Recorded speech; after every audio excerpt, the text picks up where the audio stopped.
Hey guys, welcome to a fresh B&M game break. I'm Paul, and you guys can find me at B92Bomber on Twitter. Now today, I've got for you a review of Diablo III on console. It came out 2 weeks ago on PlayStation 3 and Xbox 360, and it brought some fantastic changes with it from the PC version. Now, I'm going to go ahead, jump right in with those changes. Start things off, we've got a huge change in the user interface, how the menus look and such. It starts off now, the PC version uses a paper doll format for your armor that you have equipped and your weapons and such.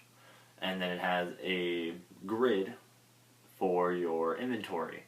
Now that seriously limits how many items you can have in your inventory, because some items, for example, I believe polearms, are a 2x4 section of that grid, whereas a ring is only one unit on that grid. In the console version, however, instead of a paper doll format, it uses a radial menu, and you just highlight what you want to use using your thumbstick. I believe it's the left thumbstick on both PlayStation and Xbox.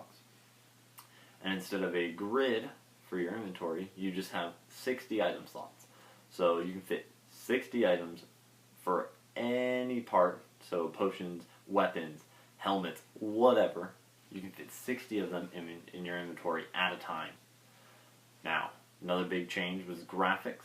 The graphics actually took a little bit of a hit on the console version. They're still fantastic, but they're about one notch below that of the PC version. This being so that they run at a smooth 60 frames per second, because obviously PlayStation and the Xbox are not always as powerful as a high-end PC. Next up, we have difficulty. Now, in typical Diablo style, you start off on normal, then you go to Nightmare, then you go to hard, and in Diablo 3 you go up to Inferno. Now, later on in the life cycle for the PC version, they introduced monster levels. So monster level 1 through 10, I believe. That increased the difficulty and number of monsters that you would find in each act on each difficulty. Now, they changed from monster levels to sort of a sub-difficulty on the console version. Instead of having monster level 1 through 10, you now have easy, normal, hard, master levels 1 through 5. Easy, obviously, being the easiest one, and then Master Level 5 being roughly the equivalent to Monster Level 10. Another addition is a couch co-op. It's the first time that Diablo 3 has had a local multiplayer feature. It's awesome to be able to sit down in front of the TV with a couple of friends. I believe you can have up to 3 friends joining you in local multiplayer. And just going through and just slaughtering monsters all day. It's a lot of fun. Another change that they made was to how loot drops.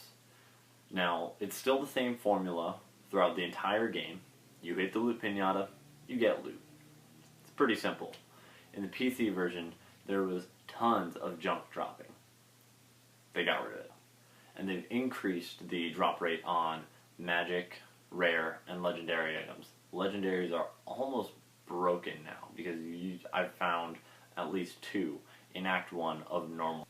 The final thing that they added in the console version that they didn't have at all in a PC version was a combat roll. Of course, like any game, it has its pros and its cons, although, let me tell you, its pros are overwhelming. It's such a good game.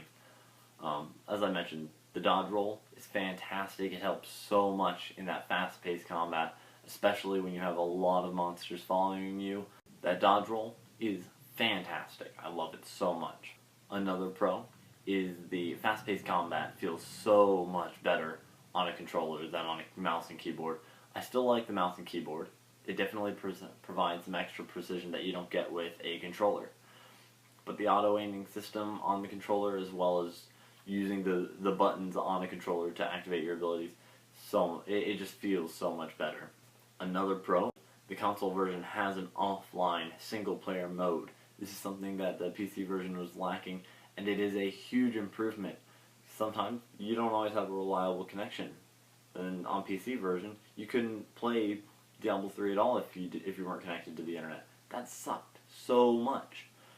Now with the console version, say it's raining, my internet's cutting out a lot, not a problem. I can still play Diablo and just slaughter monsters all day if I want. Now, like I said, every game has its cons.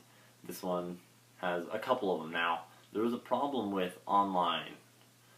Within the first couple of days, I don't think anybody expected it to happen so soon, but people were duplicating items so quickly and so much. I mean, there were people who, they rushed all the way up through Inferno as fast as they could, legitimately, and they were farming items. But as soon as they got those great items, they started duping him.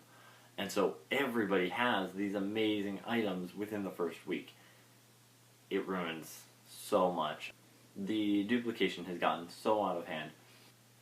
Another downside is because it's 4 difficulties, and of course there's a lot of endgame content that you want to get through, and a lot of achievements that you might want to get. The game can feel like a grind at times. Now, if you play too much, of course this is going to happen with any game. Overall though, it's a fantastic game. I would definitely advise, if you are new to the series, or if you couldn't quite get into the PC version because of how much it sucked, get the console version. It's well worth the money, and it's so much fun. Anyways, that's going to go ahead and wrap up this B&M Game Break review. Paul signing off. Remember to follow me at B92Bomber on Twitter, and even though I know he's not as cool, you can follow Derek on Twitter too at IamMonotoned with a D at the end. I'll go ahead and put links to both of them in the description down below. Have a great day.